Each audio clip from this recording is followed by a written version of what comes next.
नमस्ते गाइस, मेरा नाम है अभिमन्यु। स्वागत है आप सभी का स्पीकर वन इंग्लिश में। दोस्तों, आज का जो हमारा टॉपिक है वो है WH फैमिली।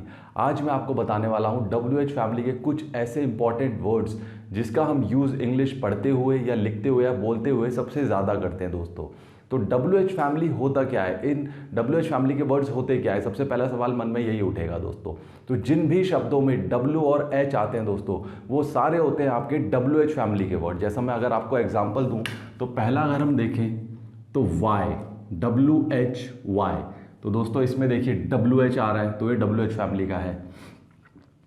What, इसमें भी दोस्तों WH आ रहा है, ये भी WH फैमिली का हुआ। When, WHEN, when, ये भी दोस्तों WH फैमिली का हुआ। अब दोस्तों How, अगर मैं लिखूं How, इसमें अगर आप देखेंगे तो WH आ रहा है, बट पहले आ रहा है H, बाद में आ रहा है W, तो दोस्तों रिवर्स उसमें है।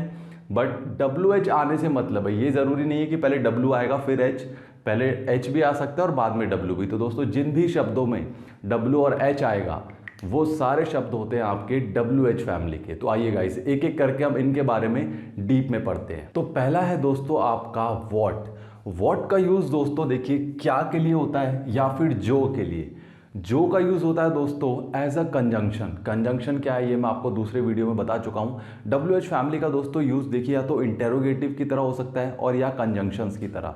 आज हम दोस्तों WH फैमिली को आप कैसे सिर्फ इंटेरोगेटिव की तरह यानी प्रश्नवाचक की तरह कैसे यूज़ कर सकते हैं, आज हम सिर्फ वही जानेंगे कि इनका यूज़ प्रश्नवाचक के रूप में कैसे हो सकता है। तो व्हाट का जो मतलब होता है दोस्तों वो होता है क्या, इंटेरोगेटिव में क्या। तो इसका दोस्तों अब दोस्तों जानना ही ज़रूरी है कि व्हाट कहाँ पे आएगा और कहाँ पे नहीं, या WH फैमिली का यूज़ कहाँ पे होता है कहाँ पे नहीं। इसे बेहतर एक उदाहरण के माध्यम से समझते हैं। अगर मैं आपके सामने देखिए लिखा हुआ है मैंने दो सेंटेंस, अगर मैं बोलूँ क्या आप खेलते हो, क्या आप खेलते हो, तो इसका क्या हो जाएगा इंग्लिश में, डू यू प्ले। ठीक है दोस्तों, इसका इंग्लिश में हो जाएगा डू यू प्ले। अब अगला सेंटेंस है आप क्या खेलते हो, आप क्या खेलते हो, तो इसमें क्या हो जाएगा इसका इंग्लिश में, व्हाट डू यू प्ले। ठीक है दोस्तों, अब यहां पे अगर आप देखेंगे तो यहां पे व्हाट का यूज हुआ है, इस क्या के लिए व्हाट का यूज हुआ है, बट इस क्या के लिए व्हाट का यूज नहीं हुआ है। वहां पे WH फैमिली का यूज हुआ, यहां पे नहीं हुआ। दोस्तों ऐसा इसलिए होता है, मैं आपको काफ़ी सारे वीडियोस में बता चुका हूं, बट जो बच्चे नए हैं उनको एक बार फिर बता देता हूं। अगर आप सवाल का जवाब हाँ या ना में दे सकते हो, हाँ या ना में जवाब दे सकते हो, तो WH फैमिली का यूज़ नहीं होता दोस्तों, नहीं होता। और जवाब अगर आप किसी भी सवाल का हाँ या ना में नहीं दे सकते तो आप WH फैमिली का यूज़ करते हैं। तो अगर आप इस वाक्य में देखेंगे क्या आप खेलते हो, अगर मैं आपसे पूछूं क्या आप खेलते हो, तो आप जवाब हाँ या ना में दे सकते हो, हाँ मैं खेलता हूँ, या नहीं मैं नहीं खेलता हूँ। बट अगर मैं आपसे पूछूं आप क्या खेलते हो, तो आप जवाब हाँ या ना में नहीं दे सकते। आपको बताना होगा कि मैं क्रिकेट खेलता हूँ, मैं फुटबॉल खेलता हूँ, मैं बास्केटबॉल खेलता हूँ। तो दोस्तों इसलिए यहाँ पे जो है व्हाट का यूज़ हुआ और यहाँ पे व्हाट का यूज़ नहीं हुआ। अगर दोस्तों मान लीजिए आप क्या खेलते हो की जगह होता वाक्य आप क्या क्या खेलते हो, दो बार क्या क्या होता, तो क्या हो जाता है sentence, what all do you play. एक ऑल ALL यहाँ पे आ जाता दोस्तों, तो what all do you play, आप क्या क्या खेलते हो। ठीक है दोस्तों, तो दोस्तों इसे अगर आपको और अच्छे से समझना है तो मेरी रिक्वेस्ट है आपसे कि आप जो है 5 सेंटेंसेस बनाइए, कोई भी हेल्पिंग वर्ब्स ले लीजिए। मैंने यहाँ पे रूल लिख दिया है ताकि आपको थोड़ा सा आसान हो जाए कि कैसे जो है WH फैमिली व्हाट का आप यूज़ यहाँ पे कर सकते हैं। देखिए WH फैमिली का वर्ड लिया कोई, फिर डू या डज ले लीजिए, ये हेल्पिंग वर्ब है आपके, फिर सब्जेक्ट वर्ब की फर्स्ट फॉर्म और फिर आ जाएगा आपका ऑब्जेक्ट। अब दोस्तों आप बोलेंगे डज कहाँ पे आएगा, डू कहाँ पे, तो देखिए ही शी इट या किसी नेम के साथ आप यूज़ करेंगे डज का, और आई यू वी और दे के साथ आप यूज़ करेंगे डू का। अब देखिए कैसे हो जाएगा, WH फैमिली का मान लीजिए हम वॉट ही ले लेते हैं, वॉट, फिर क्या आ जाएगा, do you play, what do you play. WH family दोस्तों डू सब्जेक्ट वर्ब की फर्स्ट फॉर्म। अब what do you eat, what do you sing, आप क्या गाते हो। अब डज का यूज अगर हम करें, व्हाट डज ही राइट, वो क्या लिखता है, व्हाट डज ही राइट। अब डज का यूज हुआ क्योंकि ही का यूज हुआ है, सब्जेक्ट क्या है ही है, तो क्या आएगा डज। इसी तरह दोस्तों आप यहाँ पे शुड का भी यूज़ कर सकते हो, डिड का भी यूज़ कर सकते हो, विल का भी यूज़ कर सकते हो। तो कोई भी आप जो है हेल्पिंग वर्ब्स ले सकते हो। और व्हाट शुड आई डू, तो कुछ भी आप दोस्तों सेंटेंसेस बना सकते हो। तो आप ये हेल्पिंग वर्ब्स लीजिए अपने अकॉर्डिंग 5, कोई भी हेल्पिंग वर्ब्स ले लीजिए, कोई भी आप WH फैमिली का वर्ड ले लीजिए और सब्जेक्ट वर्ब की फर्स्ट फॉर्म और ऑब्जेक्ट लगा के आप जो है 5 से 10 सेंटेंसेस बनाइए दोस्तों, ताकि आपको ईजी हो जाए कैसे कैसे सेंटेंसेस फॉर्म होते हैं WH फैमिली के। तो अब अगला वर्ड देखते हैं दोस्तों। अगला है दोस्तों आपका हु, WHO, हु का मतलब होता है दोस्तों कौन। ठीक है दोस्तों, हु का मतलब होता है कौन, और ये यूज होता है दोस्तों लोगों के बारे में पूछने के लिए। दोस्तों याद रखिएगा, लोग क्या है, लिविंग थिंग्स। तो लिविंग थिंग्स के बारे में पूछने के लिए आप यूज करते हैं हु का। तो अगर इसके एग्जांपल्स देखते हैं, आइए। वहां कौन है, वहां कौन है, तो क्या हो जाएगा इंग्लिश में, who is there, who is there, वहां कौन है। अगर मैं दोस्तों जवाब दूं हु इज देयर का, तो मान लीजिए वहां एक लड़का राम है, तो आंसर क्या होगा, राम इज देयर। राम क्या है दोस्तों, सिंगुलर सब्जेक्ट है और ह्यूमन बीइंग है, लिविंग थिंग है राम। तो क्या यूज हुआ, हु इज देयर। दोस्तों समझ में आ रहा है सवाल से ही कि वहां कौन है, कोई आदमी ही होगा, लिविंग बीइंग ही होगा दोस्तों। यह किसने किया, अब यह किसने किया, तो क्या हो जाएगा, हु डिड दिस। यहां पे भी दोस्तों अगर आप देखेंगे तो सवाल से ही समझ आ रहा है कि किसी लिविंग बीइंग के बारे में, यानी सजीव चीज के बारे में बात हो रही है। हु डिड दिस, यह किसने किया। खिड़की किसने खोली, खिड़की किसने खोली, तो क्या हो जाएगा, who open the window, who open the window, खिड़की किसने खोली। तो दोस्तों हु का यूज होता है कौन के लिए, कौन का मतलब होता है हु, यूज होता है दोस्तों हमेशा सजीव यानी लिविंग बीइंग यानी इंसानों के लिए यूज होगा हु का। तो अगला है दोस्तों आपका हुम का मतलब होता है किसको, किसे या जिसे। दोस्तों ये भी यूज होता है ये भी पर्सन या पीपल के लिए। दोस्तों लिविंग थिंग के लिए ये भी यूज होगा, जैसा कि पर्सन और पीपल के लिए मोस्टली ये यूज होता है। दोस्तों ये सेम होता है हु की तरह, WHO, हु भी जो है यूज होता है पर्सन और पीपल के लिए, जो मैंने आपको अभी बताया। बट दोस्तों डिफरेंस क्या है, देखिए हु, WHO, हु यूज होगा आपका सब्जेक्ट पर्सन के लिए, सब्जेक्टिव पर्सन के लिए यूज होता है आपका हु। और हुम, WHOM, यूज होता है आपका जब पर्सन ऑब्जेक्टिव पर्सन के बारे में बात हो रही होगी। ये दोस्तों बहुत ही इंपॉर्टेंट पॉइंट है। ऑब्जेक्टिव पर्सन के लिए यूज होगा हुम, सब्जेक्टिव पर्सन के लिए यूज होगा who, WHO, who for subjective, WHOM for objective person. ठीक है दोस्तों, एग्जाम्पल से इसे बेहतर समझते हैं। आइए देखिए, आपने किसको देखा, इसे अगर आप इंग्लिश में देखेंगे, whom did you see। ठीक है दोस्तों, आपने किसको देखा, तो इसका इंग्लिश में हो गया whom did you see। अगर मैं इसका जवाब दूं, मान लीजिए मैंने राम को देखा, तो मैं क्या बोलूंगा, I saw राम। तो दोस्तों यहाँ पे बात किसकी हो रही है, राम की। राम क्या है दोस्तों, ऑब्जेक्टिव पर्सन है। यहाँ पे जो whom का यूज हुआ है वो आई के लिए नहीं हुआ है दोस्तों, वो यूज हुआ है राम के लिए। किसको देखा है, राम को देखा है, तो whom यूज हुआ है राम के लिए। तो दोस्तों ध्यान रखिएगा, whom हमेशा यूज होगा ऑब्जेक्टिव पर्सन के लिए। अब अगला देखते हैं, वह किसके बारे में बात कर रहा है। इसे अगर आप इंग्लिश में लिखेंगे तो whom is he talking about, वह किसके बारे में बात कर रहा है, whom is he talking about। अब मान लीजिए वो सीता के बारे में बात कर रहा है, तो क्या हो जाएगा, he is talking about Sita, he is talking about Sita. तो दोस्तों यहां पे बात किसकी हो रही है, सीता की, ही की नहीं दोस्तों, बात हो रही है सीता की। किसके बारे में बात हो रही है, सीता की। सीता क्या है, ऑब्जेक्टिव पर्सन है।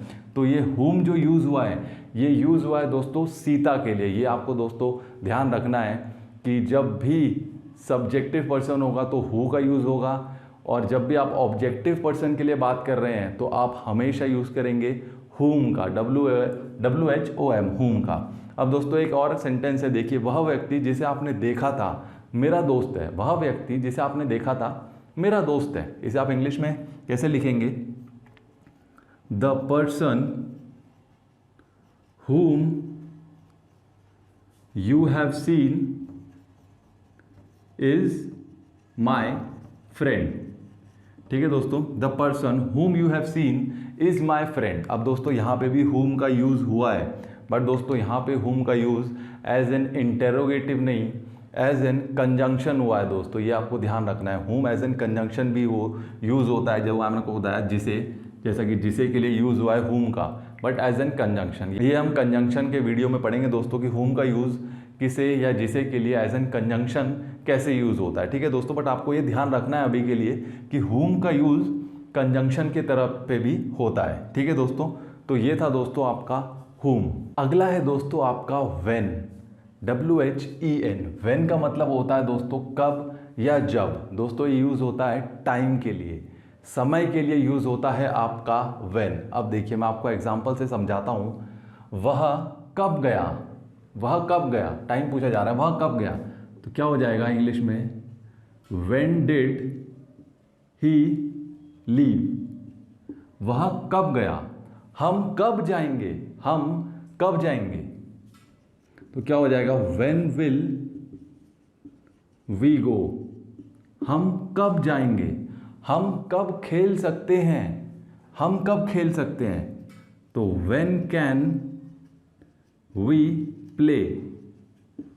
when can we play, हम कब खेल सकते हैं। तो दोस्तों यहाँ पे देखिए when कब के लिए यूज हो रहा है, when। वे कब जाएंगे, वे कब जाएंगे, तो क्या हो जाएगा, when will they go। अब दोस्तों ये तो यूज हुआ इंटेरोगेटिव की तरह, बट when जब की तरह यूज होता है एज एन कंजंक्शन। अब देखिए दो सेंटेंसेस मैंने दोस्तों, दो एग्जांपल्स मैंने आपके लिए लिखे हुए हैं। देखिए जब चाहे आ जाओ, जब चाहे आ जाओ, यहाँ पे when यूज हुआ है जब के लिए। जब के लिए जब यूज होता है when, वो होता है एज एन कंजंक्शन। अभी हम कंजंक्शन में पढ़ेंगे, बट अभी के लिए आपको ये ध्यान में रखना है कि जब के लिए भी when का यूज होता है। आप देखिए जब चाहे आ जाओ, इसे आप इंग्लिश में क्या लिखेंगे, कम when you want।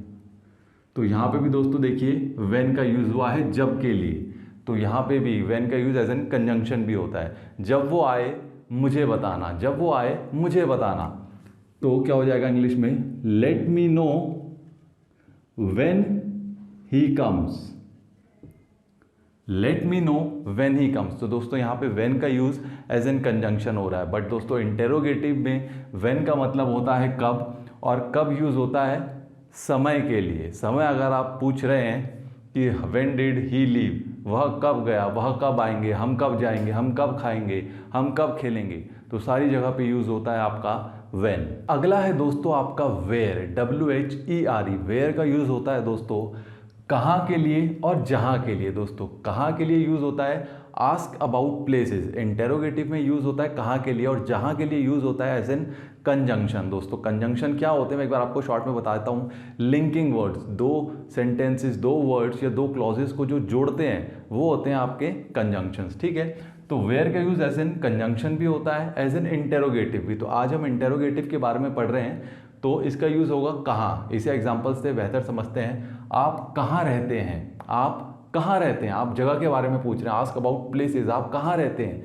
तो इसे इंग्लिश में क्या बोलेंगे आप, where do you live. Where do you live, आप कहाँ रहते हैं, आप कहाँ जा रहे हैं, आप कहाँ जा रहे हैं, सो क्या हो जाएगा, where are you going. Where are you going, आप कहाँ थे, आप कहाँ थे, क्या हो जाएगा इंग्लिश में, where have you been. Where have you been, आप कहाँ जाना चाहते हैं, आप कहाँ जाना चाहते हैं, तो क्या हो जाएगा दोस्तों, where do you want to गो।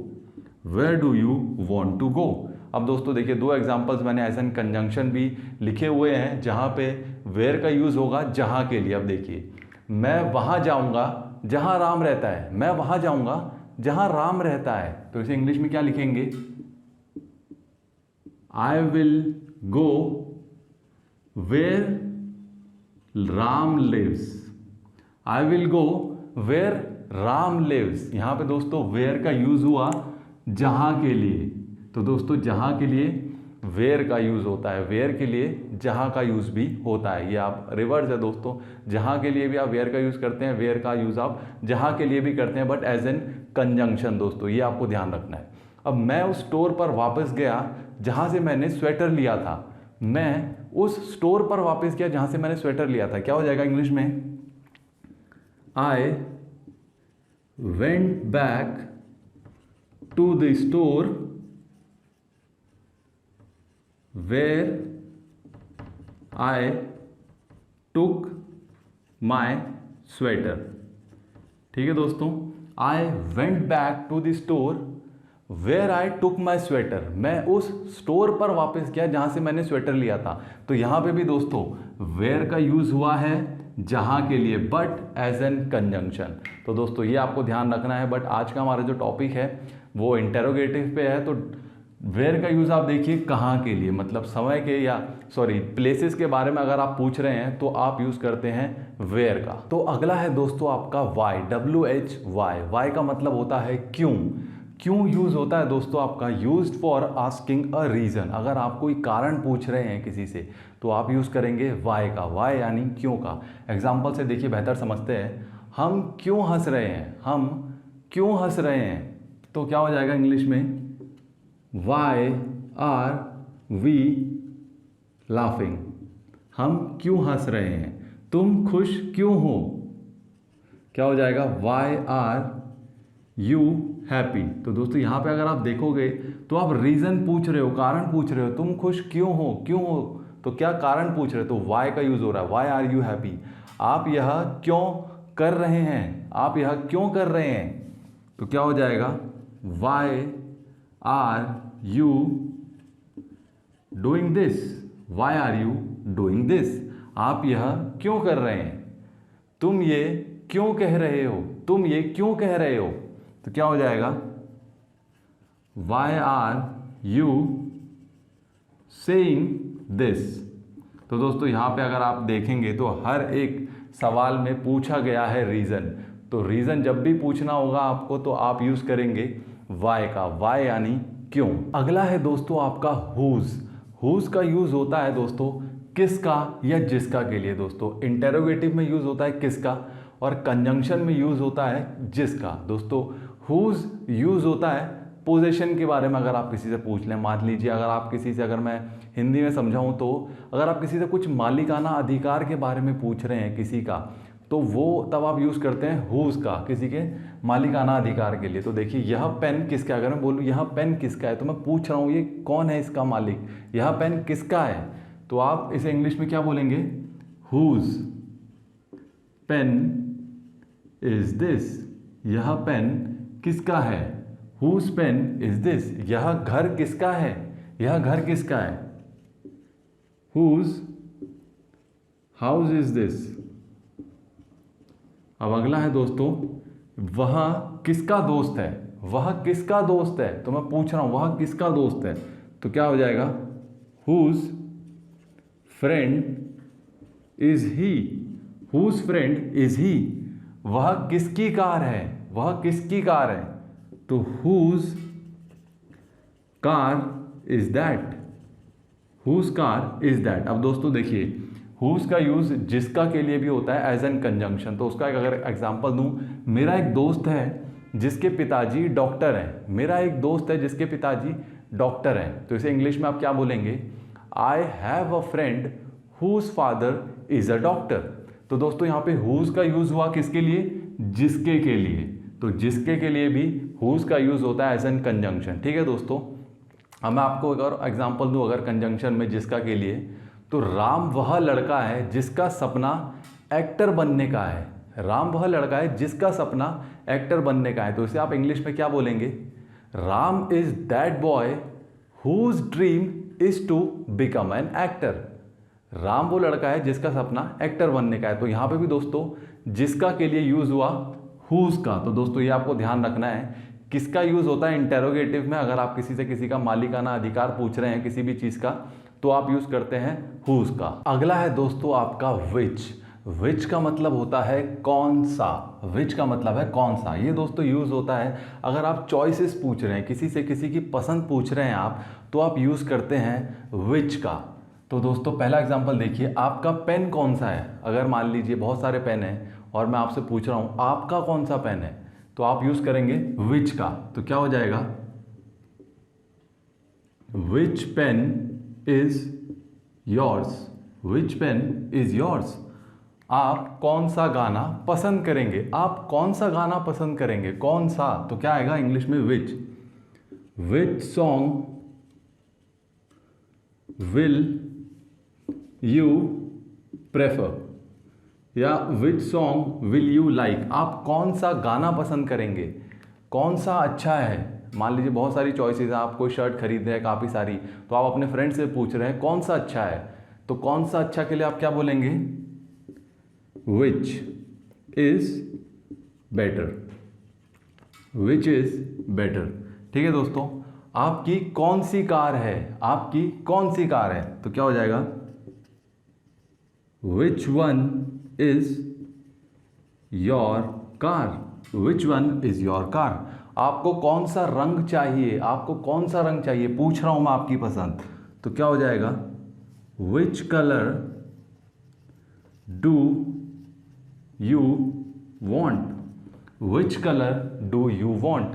तो दोस्तों ये आपको ध्यान रखना है कौन सा के लिए आप यूज करेंगे विच का। तो अगला है दोस्तों आपका हाउ। हाउ को आप कहते हैं दोस्तों कैसे, कैसे या कैसा।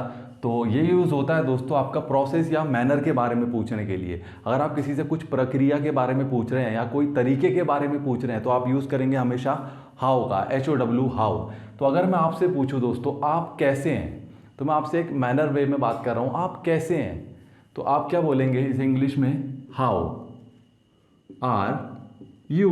सिंपल है दोस्तों, हाउ आर यू, आप कैसे हैं, आपका दिन कैसा बीता, आपका दिन कैसा बीता।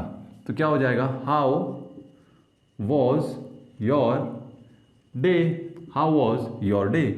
मैं आपकी मदद कैसे कर सकता हूँ, ये तो आपने बहुत बार दोस्तों सुना होगा, मैं आपकी मदद कैसे कर सकता हूँ। तो इसे आप इंग्लिश में क्या बोलते हैं, how can I help you, how can I help you. तो दोस्तों जब भी आप किसी प्रोसेस या मैनर के बारे में पूछ रहे हैं किसी से, तो आप यूज़ करेंगे हाउ का। तो अगला है दोस्तों आपका सिंस व्हेन। सिंस व्हेन का मतलब होता है कब से दोस्तों, बट यहाँ पे ध्यान ये रखना है आपको, सिंस व्हेन यूज़ होगा कब, निश्चित समय के लिए, जब भी टाइम डेफिनेट होगा। ये मैं आपको समझाता हूँ एग्जाम्पल से।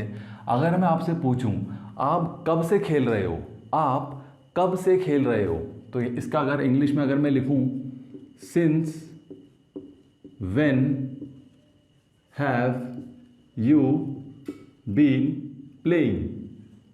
आप कब से खेल रहे हो, तो मैंने पूछा आपसे आप कब से खेल रहे हो, तो दोस्तों since when have you been playing. तो अगर मैं आपसे पूछ रहा हूँ सिंस व्हेन, अगर मैंने सिंस व्हेन का यूज़ किया है, तो इसका जो एक्चुअल आंसर होना चाहिए वो डेफिनेट टाइम होना चाहिए। जैसे कि I am playing since 2 o'clock, I am playing since 2 o'clock। तो आपने टाइम पर्टिकुलर बताया, क्यों, क्योंकि यहाँ पे मैंने आपसे सिंस व्हेन का पूछा है। सिंस व्हेन यूज होता है निश्चित समय के लिए, तो जब टाइम डेफिनेट होगा तो सिंस व्हेन। बट दोस्तों देखिए, आप कब से खेल रहे हो, इसे आप since when have you been playing की जगह ये भी तो बोल सकते हैं, for how long, for how long have you been playing, for how long have you been playing. For how long का मतलब भी होता है कब से।